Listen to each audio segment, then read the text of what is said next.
ऊंचाहार में आया हूं और देश का रक्षा मंत्री होने के नाते आपको मैं विश्वास दिलाता हूं, चाहे जो भी कीमत चुकानी पड़े, भारत माता का मस्तक सदैव ऊंचा ही रखने की मैं अपनी तरफ से कोशिश करूंगा।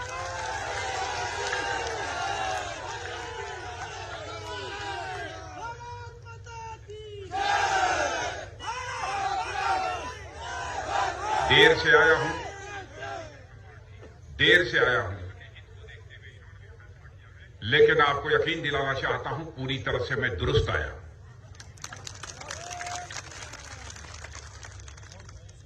और आप लोगों ने बहुत ही गर्मजोशी के साथ स्वागत किया है। भारत की परंपरा है और शिष्टाचार का तकाजा भी है। स्वागत, अभिनंदन, सलाम दुआ कभी एक तरफा नहीं होना चाहिए। इसलिए मैं भी अपनी तरफ से शीश झुकाकर ऊंचाहार के सभी बहनों भाइयों का हार्दिक अभिनंदन करता हूं। आप सभी का मैं स्वागत करता हूं।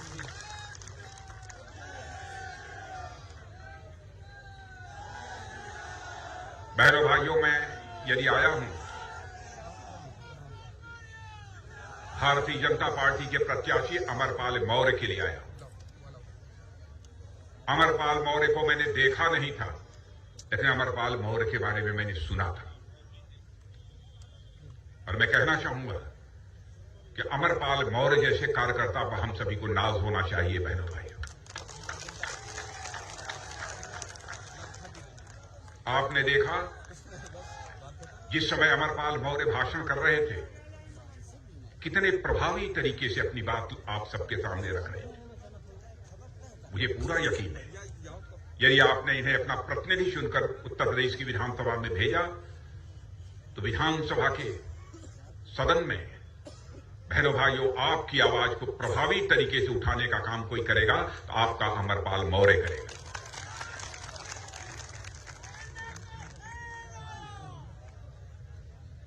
आज जिस भारतीय जनता पार्टी के लिए आपसे मैं अपील करने आया हूं, बहनों भाइयों, वह भारतीय जनता पार्टी भारत की ही नहीं बल्कि दुनिया की सबसे बड़ी पॉलिटिकल पार्टी बन चुकी है। दुनिया की सबसे बड़ी पॉलिटिकल पार्टी है। और मैं तो अपना भी सौभाग्य मानता हूं, दो बार पार्टी के राष्ट्रीय अध्यक्ष के रूप में जिम्मेदारी निर्वाह करने का अवसर प्राप्त हुआ है कि परमात्मा ने मुझे भारतीय जनता पार्टी जैसे राजनीतिक पार्टी के साथ जुटने का अवसर दिया है। अन्य राजनीतिक पार्टियों से भारतीय जनता पार्टी की पहचान कई मामलों में भिन्न है।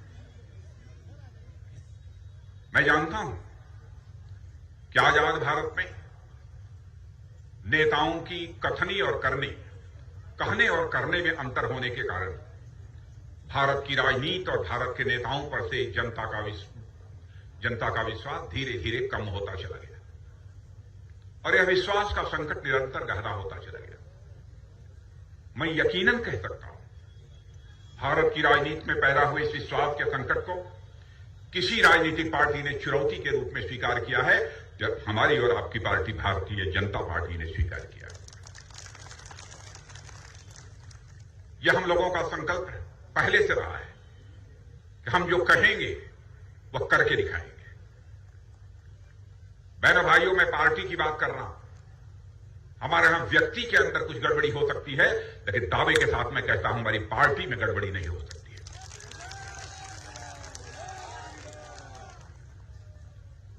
नेतृत्व ने बराबर यह सावधानी बरती है कि जो जनता से वादे किए जाएं, उन वादों को पूरा किया जाना चाहिए। बराबर सावधानी बरती है। और मैं आपको याद दिलाना चाहता हूं, 1951, लोगों को याद नहीं होगा, बहुत सारे लोग बाद के पैदा हुए हैं, मैं भी उस समय नहीं था, लेकिन उस समय भारतीय जनसंघ हुआ करती थी और उसके नेता डॉक्टर श्यामा प्रसाद मुखर्जी हम लोगों के हुआ करते थे। वही जाकर बाद में भारतीय जनता पार्टी बनी। उस समय उन्होंने कहा था कि जिस दिन हमको संसद में बहुमत मिल जाएगा, धारा 370 जिसके तहत जम्मू कश्मीर को विशेष दर्जा प्राप्त है, हम चुटकी बजाकर धारा 370 को समाप्त करेंगे। आदरणीय अटल बिहारी वाजपेयी जी भी हमारे प्रधानमंत्री थे, लेकिन संसद में हमको पूर्ण बहुमत अपनी पार्टी को नहीं मिल पाया। हम नहीं कर पाए। लेकिन आपने देखा, अब आपने संसद में ठोक कर आपने हमको बहुमत दिया है बहनों भाइयों, और चुटकी बजाकर हम लोगों ने धारा 370 को समाप्त कर दिया। और आज जम्मू कश्मीर का वही दर्जा है जो हिंदुस्तान के अन्य राज्यों का दर्जा है। वहां पर कोई आरक्षण की व्यवस्था नहीं थी, कुछ नहीं था, मनमाना था। पाकिस्तान से जो लोग आए थे, जो झाड़ू लगाने का काम करते थे, शौचालय साफ करने का काम करते थे, उनको कोई दूसरी नौकरी मिल ही नहीं सकती। यह हालत है। हम लोगों का संकल्प था, पूरा किया, यानी जो कहा था 51 में अवसर मिलने पर पूरा कर दिया। हम लोगों ने कहा था संसद में बहुमत मिलेगा, नागरिकता का कानून पास करेंगे। आप ये कहेंगे कि यह नागरिकता का कानून है क्या? बहनों भाइयों, भारत का विभाजन धर्म के आधार पर नहीं होना चाहिए था, हो गया हिंदू मुसलमान के नाम पर। मेरा यह मानना है नहीं होना चाहिए। लेकिन पाकिस्तान में हमारे जो कुछ हिंदू, सिख, ईसाई, पारसी, यहूदी जो भारत के मूल निवासी थे, अल्पसंख्यक के रूप में जो वहां पर जीवन बसर कर रहे थे, उनका धार्मिक उत्पीड़न हो रहा था। वो भारत आने की कोशिश करते थे, लुक छुप कर भारत आते थे, लेकिन नागरिकता का कानून यहां प्रभावी नहीं था, इसलिए उन्हें भारत की नागरिकता नहीं मिल पाती थी। अमरपाल जी, आप बैठ जाओ, क्योंकि 5 साल खड़े रहना है, इसलिए बैठ जाओ।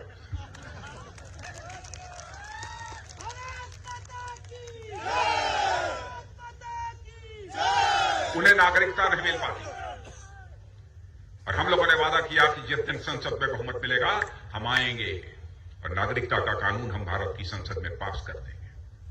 और बहनों भाइयों, हमने पास कर दिया। अब अफगानिस्तान, बांग्लादेश और पाकिस्तान से कोई भी हिंदू, सिख, ईसाई, यहूदी, पारसी जो भारत का मूल निवासी है, भारत आना चाहता है, धार्मिक उत्पीड़न के परिणाम स्वरूप तो उसे पक्की भारत की नागरिकता मुहैया कराएंगे, ताकि वह भी यहां पर सम्मान की जिंदगी जी सके। जो कहा था वो किया। हम लोगों ने कहा था 84 से कहते चले आ रहे हैं, भैया मौका दो, अयोध्या की धरती पर भव्य राम का मंदिर बनकर रहेगा। लोग कहते थे, भाजपा वाले कहते रहते हैं, करते कुछ नहीं। बहनों भाइयों, आज प्रमाण देने की जरूरत नहीं है, अयोध्या की धरती पर जाकर देखती है, भव्य राम का मंदिर वहां खड़ा हो रहा है। दुनिया में शायद वैसा पूजा स्थल देखने को नहीं मिलेगा।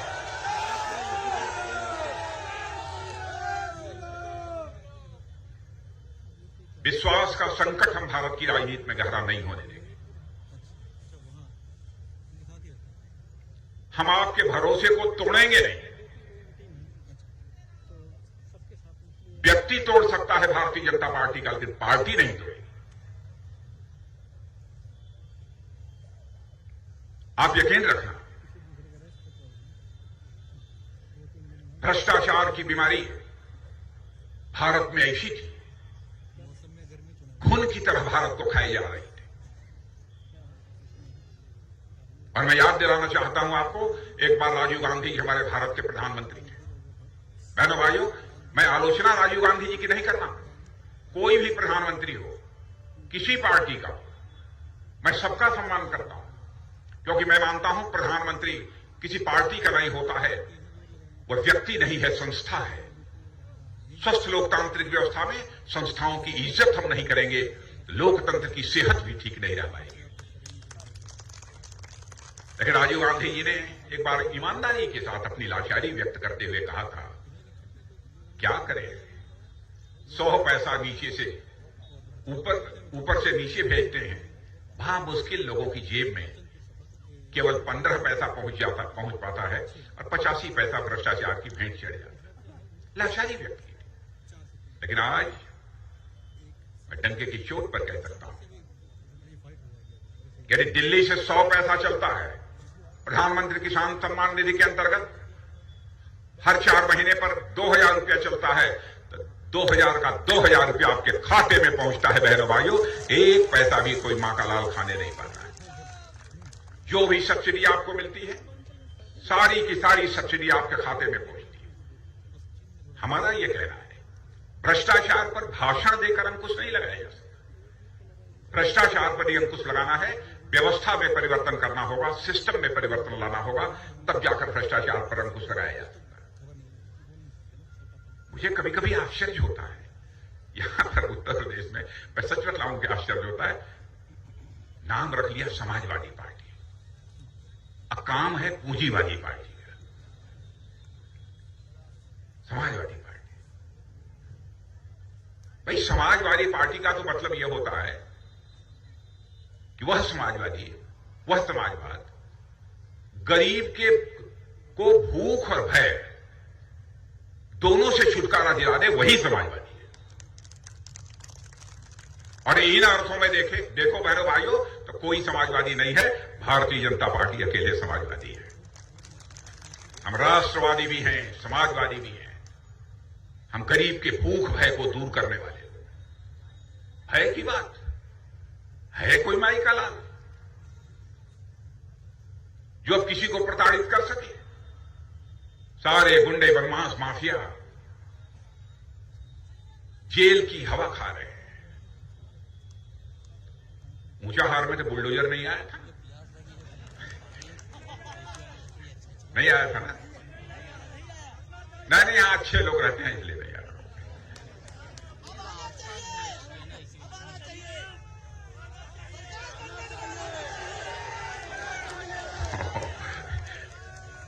ये विकास की पहली शर्त होती है कानून और व्यवस्था का चुस्त दुरुस्त होना। कानून व्यवस्था का चुस्त दुरुस्त होना ये विकास की पहली शर्त है। मैंने तो योगी जी को कहा, आप इतना ज्यादा बुलडोजर चलवा रहे हो कि आपको बुलडोजर बाबा कहना शुरू कर देंगे। लेकिन एक बात मुझे अच्छी लगी योगी जी ने फैसला किया कि हम माफियाओं के यदि आलिशान महलों पर बुलडोजर चलाएंगे तो जमीन खाली जो होगी उस पर किसी पूंजीपति का मकान नहीं बनेगा, गरीबों का मकान वहां खड़ा किया जाएगा। यह कोई छोटी बात नहीं है बहनों भाइयों। शायद आपको अंदाज नहीं होगा, उत्तर प्रदेश तेजी के साथ आगे बढ़ रहा है। अर्थव्यवस्था, हर राज्य की, हर देश की अर्थव्यवस्था होती है। लोग कहते हैं कि भाई उस देश की अर्थव्यवस्था की साइज क्या है, आकार क्या है, 50 लाख करोड़ की है कि 16 लाख करोड़ की है, 10 लाख करोड़ की है। वैसे ही यहां की भी अर्थव्यवस्था का आकार पहले बहुत छोटा था। मैं पीछे नहीं ले जाऊंगा, लेकिन 5 वर्ष पहले ही यहां की अर्थव्यवस्था का आकार केवल 11 लाख करोड़ रुपये था। योगी जी को बधाई दी जानी चाहिए। मैं भी मुख्यमंत्री रहा, मैं कहना चाहता हूं मुझसे अच्छी सरकार चलाइए।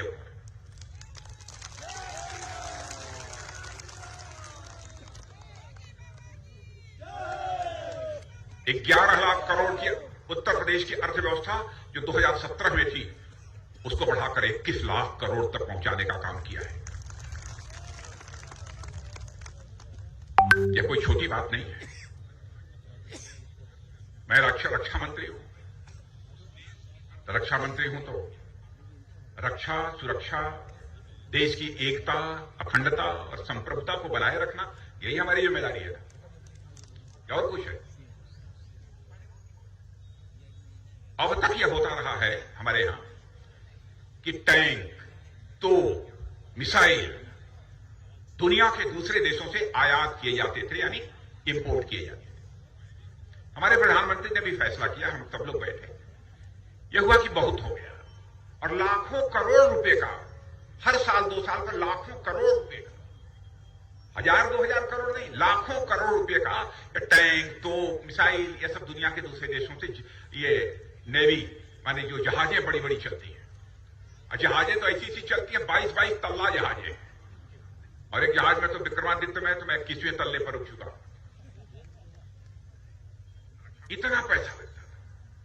हम लोगों ने फैसला किया, बहुत आवश्यक हुआ तभी हम बाहर से मंगाएंगे, नहीं तो अब हिंदुस्तान की धरती पर बनेगा, हिंदुस्तानियों के हाथ से बनेगा। बहनों भाइयों, हमने भारत को आत्मनिर्भर भारत बनाने का फैसला किया। हमने भारत को आत्मनिर्भर भारत बनाने का फैसला किया है, ताकि यहां के हमारे नौजवानों के हाथों को रोजगार भी मिलना चाहिए। आपने देखा कि लखनऊ के बगल मैं भी 1.5-2 महीने पहले एक ब्रह्मोस मिसाइल बनाने का एक फैक्ट्री का मैंने शिलान्यास किया है। हजारों करोड़ रुपए लग के बनेगी, ब्रह्मोस मिसाइल बनेगी। अब आप जानते होंगे, आप समझते होंगे कि ये बंदूक बनेगी फायर करने वाली डीबीबीएल गन, और डीबीबीएल गन नहीं है। ऊंचा हार में बैठकर भी उस मिसाइल से मारोगे ना तो 400, 600, 800 किलोमीटर तक मार गिराएगी अपने दुश्मन को। बहनों भाइयों, यह ताकत है उस मिसाइल में।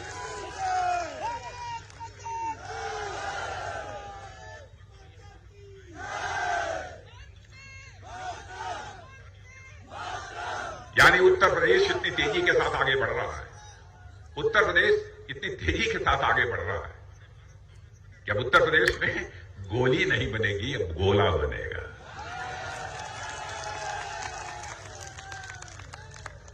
गोला बनेगा, एक से एक चीज। पहले लोग डरते थे, बाहर जाते थे ना, तो कोई हथियार, कोई जहाज, फाइटर प्लेन लाना होता था तो इधर उधर करते थे, चुपचाप आता था ही, और कोई अगरबत्ती दिखा के और कई मजहब के लोगों को खड़ा करके पूजा वूजा करा के चुपके से चला देते थे। मैं फ्रांस गया, पहली रफेल हमको लानी थी, रफेल फाइटर प्लेन। तो बहनों भाइयों, जाते ही मैंने वहां के एम्बेसडर को कहा कि कल मैं जब रफेल प्लेन लेने के लिए जाऊंगा तो उस समय आप ध्यान रखना कि कोई पंडित जी यहां पे या पूजा करने वाले जो भी कोई हों पेरिस में, उनको हमारी जहाज में बैठाकर लेते चलो। क्यों साहब, कोई खास बात? मैंने कहा कि उनसे कह देना कि रोरी, अक्षत, धागा, जो कुछ भी होता है पूजा की सामग्री, वो पक्की तैयार रखे अगरबत्ती। कहीं साहब क्या करेंगे? तो मैंने कहा कि मैं रफेल की पूजा करूंगा, तभी रफेल हमारा भारत जाएगा। और आपने देखा होगा कि मैंने पहली चीज जो रफेल के ऊपर अपनी उंगलियों से लिखा था, ओम। याद है कुछ लोगों को? ओम लिखा था। अब आपको आश्चर्य होगा, दुनिया के दूसरे देश भी अपने देशों में अपनी जहाज, कोई फाइटर प्लेन ऐसा कुछ ले जाने के लिए वो भी अपने देश के हिसाब से पूजा करने लगे।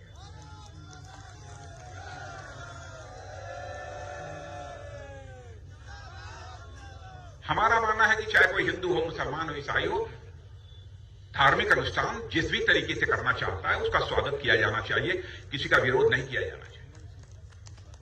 ये समाजवादी पार्टी हिंदू, मुसलमान, इन सब मजहब के आधार पर, धर्म के आधार पर लोगों को बांटकर राजनीति करती है, तुष्टीकरण की राजनीति ये करते हैं, हम नहीं करते। हम तो भारत की सनातन जो संस्कृति है उसमें विश्वास करने वाले लोग। आपको मालूम है भारत की सनातन संस्कृति क्या है? पढ़े लिखे लोग हैं यहां पर मौजूद। बहनों भाइयों, दुनिया का अकेला देश भारत है यहां के रहने वाले ऋषियों और मनीषियों ने भारत की सीमा में ही रहने वाले लोगों को अपने परिवार का सदस्य नहीं माना है, बल्कि पूरे विश्व की धरा पर रहने वाले लोगों को अपने परिवार का सदस्य मानते हुए वसुधैव कुटुंबकम का संदेश सारे विश्व को दुनिया के किसी देश की धरती से गया है तो केवल और केवल भारत देश की धरती से गया है।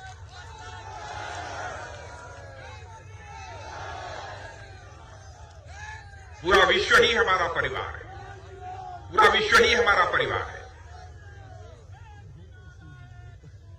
और इसी वसुधैव कुटुंबकम के प्रति हमारी आस्था, अरे हमारी परंपरा तो यह रही है कि जिस सर्प के काट लेने के बाद, जहरीले सर्प के काट लेने के बाद मरने की पक्की गारंटी होती है, उसको भी नाग पंचमी के दिन गाय का शुद्ध दूध पिलाकर उसके दीर्घजीवी होने की कामना ये दुनिया का कोई देश करता है तो भारत करता है। तो भारत की संस्कृति में विश्वास करने वाले भाजपा के लोग हिंदू, मुसलमान, ईसाई के आधार पर कोई भेदभाव नहीं करते। भारत की सीमाओं की रक्षा मिलजुल कर किया है लोगों ने।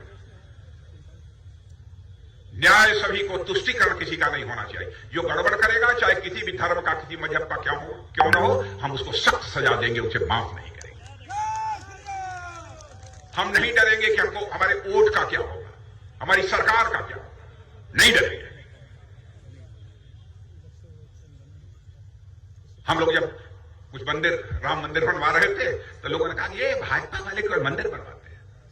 सोमनाथ मंदिर, विदेशी आतताइयों ने आकर ध्वस्त कर दिया था सोमनाथ मंदिर। राजेंद्र बाबू हमारे पहले जो राष्ट्रपति हुआ करते थे, उन्होंने उसका कुछ निर्माण कराया था, लेकिन उसको भव्य स्वरूप देने का काम किसी ने किया था, हमारे देश के प्रधानमंत्री श्री नरेंद्र मोदी जी ने दिया। केदारनाथ मंदिर जब 2013 के तूफान में पूरी तरह से जो हालत बड़ी बदतर हो चुकी थी, जीवोगरीब स्थिति हो गई, उसका भी निर्माण कराया। यमुनोत्री, गंगोत्री, केदारनाथ, बद्रीनाथ, चारों धामों को ऑल वेदर रोड से जोड़ा जा रहा है बहनों भाइयों, लगभग 13,000 करोड़ रुपए की धनराशि। काशी विश्वनाथ मंदिर आताताइयों ने तोड़ा था, रानी अहिल्याबाई ने उसका निर्माण कराया था। आज काशी विश्वनाथ कॉरिडोर हमारे प्रधानमंत्री ने देश को, राष्ट्र को समर्पित कर दिया। और ये कहने वाले लोग कि हम जो मंदिर बनाते हैं, इसलिए मंदिर बनाते हैं कि हम भारत की विरासत को हम सुरक्षित रखना चाहते हैं।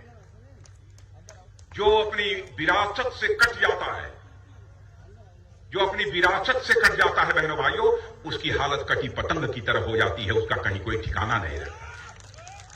भारत को हम किसी भी सूरत में कटी पतंग नहीं बनने देंगे, इसलिए हम लोग करते हैं। और भारत, आपको खुशी होगी, निरंतर ताकतवर भारत बनता जा रहा है। कोरोना आप लोगों को भी हुआ होगा, कोरोना हुआ था कि नहीं? इंजेक्शन लगा है, काफी लोगों को इंजेक्शन लग गया होगा। दुनिया के कई छोटे छोटे देशों में, ताकतवर देशों में सभी को इंजेक्शन नहीं लग पाया, वैक्सीन, टीका। और जब यह कोरोना का संकट आया था तो उस समय बहनों भाइयों हमारे यहां वैक्सीन नहीं था, टीका नहीं था। लेकिन आज हमारी हालत यह हो गई है कि हम वैक्सीन, टीका बना रहे हैं, भारतवासियों को लगा रहे हैं और दुनिया के दूसरे देशों को भी भेजने का काम कर रहे हैं। यह है भारत की ताकत, यह है भारत की ताकत। भारत तेजी के साथ आगे बढ़ रहा है। भारत को और मजबूत बनाइए, मैं आप सबसे अपील करना चाहता हूं।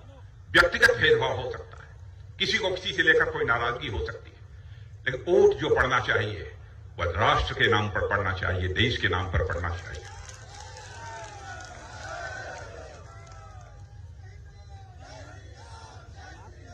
जब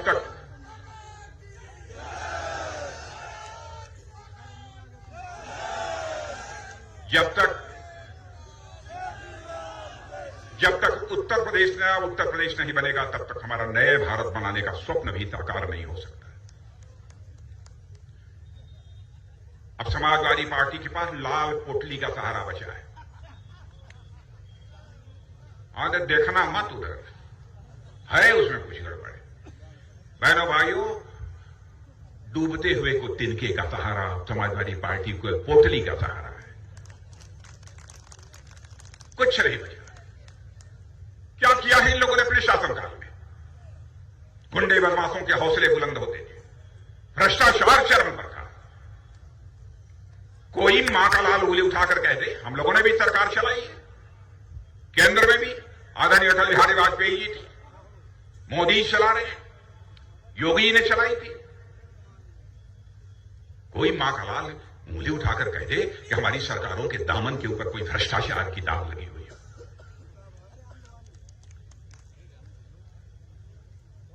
बराबर हम लोगों ने सावधानी बरती है। हम लोग विकास करने वाले हैं, हम विकासवाद की राह पर चलेंगे बहनों भाइयों। जातिवाद, संप्रदायवाद, क्षेत्रवाद की राह हमको किसी भी सूरत में मंजूर नहीं है, क्योंकि हम राजनीति करते हैं केवल सरकार बनाने के लिए राजनीति नहीं करते हैं, हम राजनीति करते हैं तो देश बनाने के लिए राजनीति करते हैं। हम राजनीति करते हैं तो समाज बनाने के लिए राजनीति करते हैं। हम लोगों ने फैसला किया है, हम लोगों ने फैसला किया है कि हमारी उत्तर प्रदेश में सरकार बनेगी तो अगले 5 सालों तक किसानों को सिंचाई के लिए मुफ्त बिजली दी जाएगी, सिंचाई के लिए मुफ्त बिजली दी जाएगी। गन्ना किसानों का 14 दिनों में भुगतान किया जाएगा, और जो कह रहे हैं वो पूरा होगा, नहीं पूरा होगा तो नहीं आएंगे। 2 करोड़ स्मार्टफोन और टैबलेट नौजवानों को बांटे जाएंगे। अरे नौजवानों, तुम जाओ तेज ताली बजाओ, पहले से रखा होगा। और 5 साल में प्रति व्यक्ति की आय दोगुना करने का संकल्प है। ये मैं घोषणा नहीं कर रहा, देखिए सावधानी बरती है लिखने में भी, मैंने संकल्प है, हमारा है कि अब बढ़ाएंगे, हो सकता है थोड़ा बहुत कम रह जाए, इसलिए मैंने कहा संकल्प है। और अयोध्या में इंटरनेशनल एयरपोर्ट बनाएंगे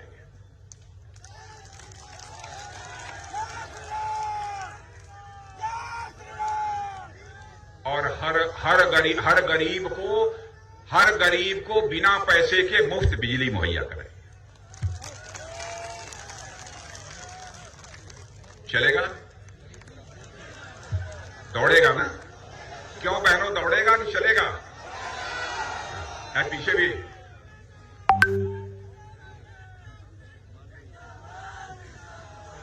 अच्छा ये बताइए, ये 6,000 रुपया आप लोगों के खाते में पहुंच रहा है किसानों के?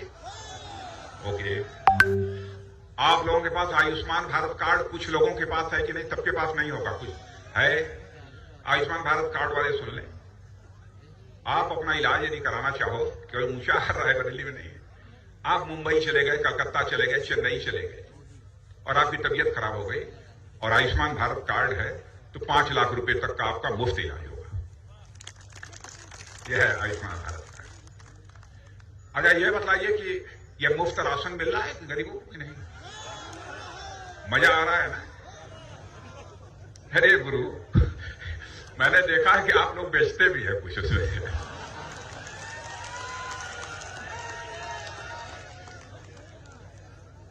अरे मैं यही कहा हूं, मैं चाहता हूं कील में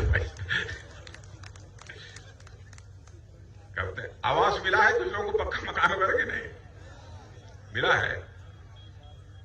और सुन लेना आप, देश में एक परिवार भी शेष नहीं बचेगा जिस परिवार को अपना सिर ढकने के लिए पक्का मकान न मिल जाए।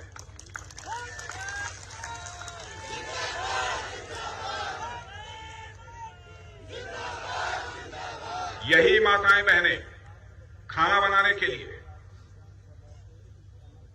लकड़ी जलाकर, अंगीठी जलाकर, धुएं में आंखों से पानी चलता रहता था, मजबूरन खाना बनाना पड़ता था। प्रधानमंत्री की संवेदनशीलता देखिए, उन्होंने कहा कि नहीं, हमारी गरीब माताएं बहनें धुएं में खाना बनाए। एलपीजी गैस सिलेंडर मुहैया कराने का काम हमारी सरकार ने किया। यह कोई छोटी बात नहीं है। कई ऐसी योजनाएं हैं मेरे बहनों भाइयों। रायबरेली में तो मेडिकल कॉलेज है ना? है? अरे तो एक से काम चलाइए कि 50 मेडिकल कॉलेज सब क्या करेंगे? एक से काम चलाइए, है ना? ठीक ठाक चल रहा है ना? एमबीबीएस की पढ़ाई होती है? अच्छा ठीक। नहीं, यहां तो बड़े बड़े दिग्गज लोग रहे हैं, लेकिन रायबरेली का देखता हूं विकास हुआ नहीं। अब हो रहा है, सड़कें ठीक ठाक बन रही हैं, ब्लॉक और तहसील हेडक्वार्टर तक 2-2 लेन की पक्की सड़कें बनी है कि नहीं बनी है? हाईवे धड़ाधड़ बन रहा है कि नहीं बन रहा है? बन रहा है ना? तो दौड़िए ना, मोटरसाइकिल दौड़ाइए, कार दौड़ाइए, अब क्या पूछना। बन रहा है। नहीं, वो भी हो जाएगा, कोरोना था ना। कोरोना से बहनों भाइयों, हमारे लिए पैसे की उतनी कीमत नहीं है, हमारे लिए हर भारतवासी की जिंदगी कीमती है बहनों भाइयों। इसलिए थोड़ी कठिनाई हुई होगी, मैं जानता हूं। उसके कारण दुनिया के कई देशों की अर्थव्यवस्था कोरोना कारण लड़खड़ा गई है बहनों भाइयों। लेकिन जिस तरीके से हमारे प्रधानमंत्री ने कोरोना संकट के बावजूद इस देश की अर्थव्यवस्था को संभालने की कोशिश की है, उसकी जितनी भी सराहना की जाए वह कम है। क्या संकट की घड़ी में हम सारे भारतवासी एकजुट होकर खड़े नहीं हो सकते? हम अपने संकट को बांट नहीं सकते? यदि बांट सकते हैं तो बोलिए एक बार, भारत माता की जय। यह बात हुई। तब चले, बहुत हो गया। नहीं, चलते हैं। नहीं, आप लोग जाएंगे 7:30-8 बजे तक खाना खाएंगे, चद्दर ढककर सो जाएंगे। और यहां हमको रोज अभी 21 दिन सारे राज्यों में, गोवा, उत्तराखंड, पंजाब, ये सब करके कल मणिपुर जाना है।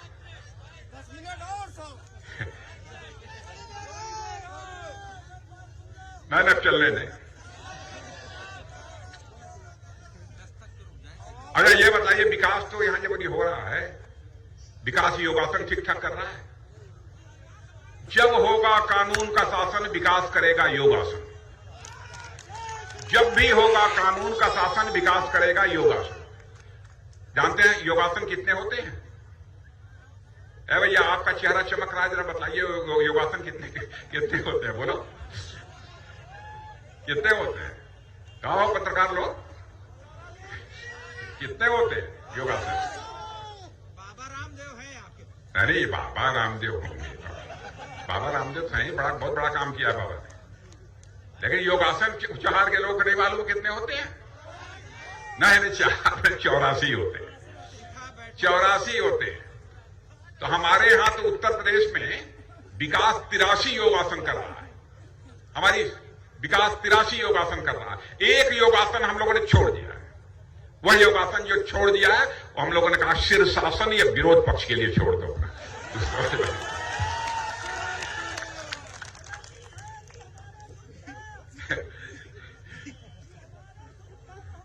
अरे आप तो हाथ सुनवाई करब, चला ठीक है। हाँ, सब घबरा मत, भारतीय जनता पार्टी को जिताओ तो। अरे हम आपको को भाषा बोल सकते हैं, तो चले भैया।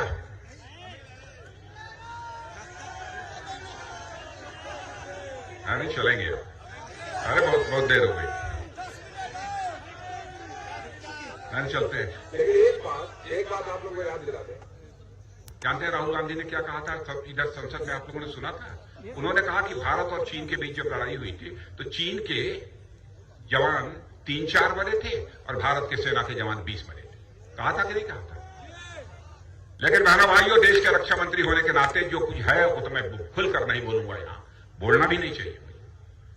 लेकिन अमेरिका के यानी ऑस्ट्रेलिया के एक खोजी पत्रकार ने, वहां का अखबार का नाम है क्लेक्सान, वेबसाइट पर जाकर देख लेना, उसने लिखा है कि भारत और चीन के सेना के जवानों के बाद जब के बीच लद्दाख में जब भिड़ंत हुई थी, आमना सामना हुआ था, तो चीन के 38 से लेकर 50 जवान मारे गए थे। बहनों भाइयों, ये हमने नहीं लिखा है, ऑस्ट्रेलिया ने लिखा।